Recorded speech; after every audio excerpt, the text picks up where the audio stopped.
Hello friends, வாங்க இன்றைக்கி village style பச்சைப்பயிறு குழம்பு எப்படி வைக்கலான்னு பார்க்கலாம். இந்த மாதிரி பச்சைப்பயிறு கழுவி எடுத்துக்கோங்க ஃப்ரெண்ட்ஸ். அதில் இந்த மாதிரி சின்னதாக 2 தக்காளி இந்த மாதிரி அறுத்து போட்டுக்கோங்க. பச்சை மிளகா ஒரு 4, காஞ்ச மிளகா ஒரு 2, பூண்டு ஒரு 6 பல் எடுத்துக்கோங்க. சின்ன வெங்காயம் ஒரு 10, 15, 12 எடுத்துக்கோங்க. இப்போ இதில் ஒரு ஸ்பூன் தனியாவை சேர்த்துக்கலாம். சீரகம் ஒரு 1/2 ஸ்பூன் சேர்த்துக்கலாம். இப்போ இதை தண்ணி ஊற்றி வேக வச்சு எடுத்துக்கலாம் ஃப்ரெண்ட்ஸ். இப்போ இதில் ஒரு டம்ளர் தண்ணி ஊற்றி ஒரு 4 விசில் விட்டு நாம் இறக்கிக்கலாம். இப்போ மூடி போட்டு மூடி வச்சிடலாம் ஃப்ரெண்ட்ஸ்.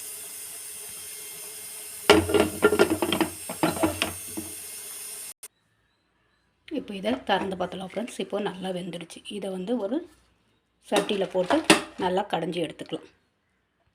இந்த மாதிரி ஒரு சட்டி எடுத்துக்கோங்க ஃப்ரெண்ட்ஸ். இதில் நம்ம சேர்த்துக்கலாம். இதுலேயே நாம் உப்பு சேர்த்துக்கலாம். இதுலேயே கல் உப்பு சேர்த்துக்கலாம் ஃப்ரெண்ட்ஸ். இப்போ இதை நல்லா நைஸாக கடைஞ்சிக்கலாம். இப்போ இந்த மாதிரி கடைஞ்சி எடுத்துக்கோங்க ஃப்ரெண்ட்ஸ். இப்போ நாம் இதுக்கு தாளிப்பு ஒன்று கொடுத்துடலாம். இப்போ அடுப்பு பற்ற வச்சு எண்ணெய் ஊற்றிக்கோங்க ஃப்ரெண்ட்ஸ். நெய் ஊற்றிக்கிட்டிங்கன்னா கூட நல்லா டேஸ்ட்டாக இருக்கும். ஒரு 2 ஸ்பூன் எண்ணெய் ஊற்றிக்கோங்க, சின்ன ஸ்பூனில்.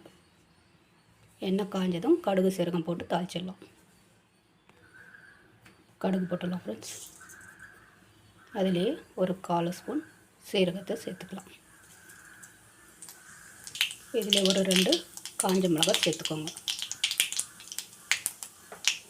இதிலே கருவேப்பிலை சேர்த்துக்கலாம் ஃப்ரெண்ட்ஸ். அவ்வளோதான் ஃப்ரெண்ட்ஸ். இதை எடுத்து நாம் மசிச்சு வச்சுருக்கிற பச்சை பயிரில் சேர்த்துடலாம்.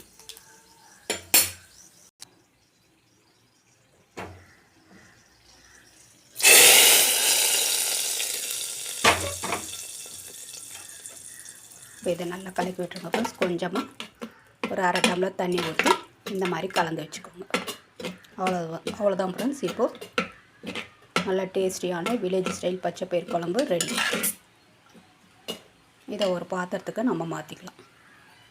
அவ்வளோதான் ஃப்ரெண்ட்ஸ். இப்போ சுவையான பச்சைப்பயிறு குழம்பு ரெடி. இதே மாதிரி நீங்களும் செஞ்சு பாருங்கள் ஃப்ரெண்ட்ஸ். செஞ்சு பார்த்துட்டு கமெண்ட் பண்ணுங்கள், ஷேர் பண்ணுங்கள், சப்ஸ்கிரைப் பண்ணுங்கள், லைக் பண்ணுங்கள். நன்றி, வணக்கம்.